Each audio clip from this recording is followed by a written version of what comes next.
Alright, so this is my video on CrashedToys or Copart. I've been buying vehicles from these people for just over a year now. I've bought quite a few motorcycles, side-by-sides, ATVs, and I'll just tell you what I have found out in my experience. This one here is a 2009 Suzuki DR200. This one was a theft recovery. You can see here that it's got a flat tire. It's spray painted, I don't know, 5-6 times. The ignition's ripped out. They have it hot wired. Even the grips are spray painted. This thing's pretty much a complete mess. This vehicle went for a winning bid of $300, and my out the door price I paid after fees as a consumer, not a business, was just over $700. Here we're taking it apart. We're going to dump out any old gas, put new gas in, and trying to see if we can get it started to see if the motor's any good. So in the background there, I'm sure we're getting ready to start this thing at this point and cleaning. Well, it looks like I'm cleaning out the air filter, and we put a new spark plug in, if I remember right, and had to figure out their little homemade wiring they did when they hot wired this thing and stole it. But anyways, we go on here, and we're gonna get it started here in just a second, and you can hear how it sounds as it runs. It actually runs fairly decent. So here's a clip of that.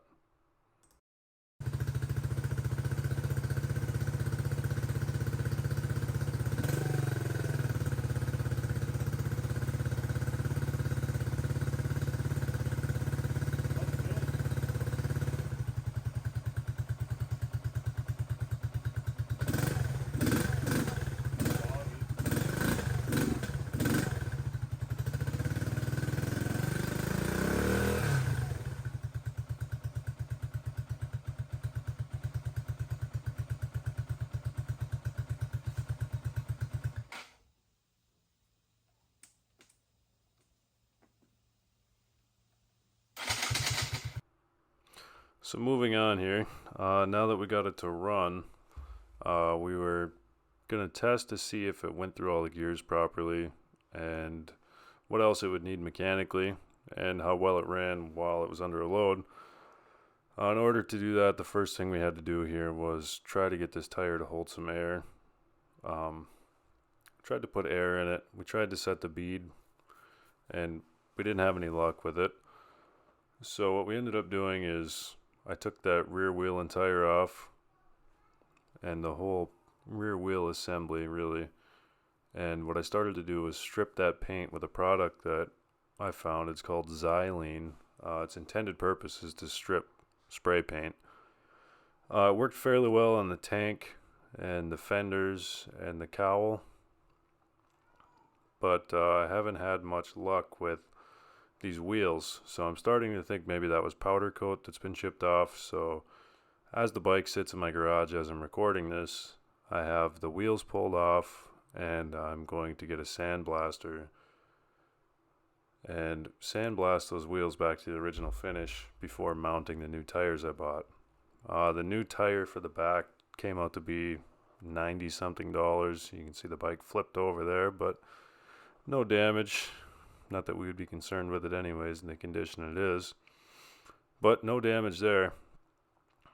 And yeah, so $100 for the back tire, and I bought new fenders for it. The rear fender was $20 on Amazon, front fender maybe $30 on Amazon. It's hard to find parts for this 200, but what we're doing here is just trying to get that paint stripped off, which works fairly well. I recommend xylene if anybody needs to strip spray paint from, I don't know, a paint job that they want to keep safe without damaging the actual paint job.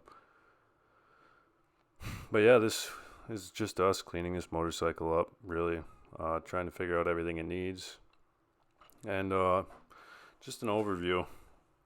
I've had good luck with CrashedToys. Be very wary when you're buying something that runs and drives per definition at the auction. I've had some stuff that runs and drives, but not for very long or very far.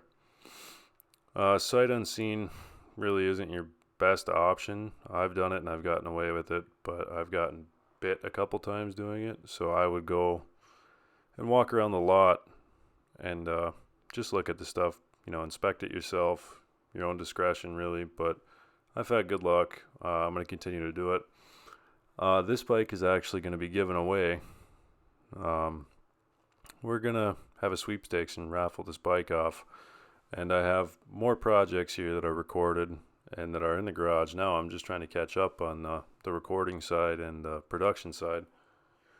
And we're going to record and document all these projects that we come up with. And then we're going to raffle them off or, resell them, give them away, get some footage of us riding them and, enjoying some of this stuff and just the entire process of it. So do I think it's a scam? No, I don't. Be very wary of additional fees. Do your due diligence, go through all that terms and conditions and paperwork on the website. But once you've done all that, you can calculate what you're going to pay as far as fees and everything else that comes with it. I would recommend doing it. I've had good luck, and you can get some really good deals, and sometimes things go for way more than they should. So be very wary of that. Don't get carried away. But that wraps it up for this project here, really. I mean, I would recommend it overall. So if you guys are interested in winning some bikes and, ATVs or side-by-sides, feel free to follow, subscribe, leave some comments on if I could do better, what could I do better, what could I do different. And we'll see you in the next video when we're putting on some new wheels and tires, some new handlebars, new fenders, new lights. We're probably going to repurpose the seat, and we will be riding it. And since it's winter time here, we might be riding it in a different state, somewhere coastal hopefully. So stay tuned for that. All right, guys, until next time.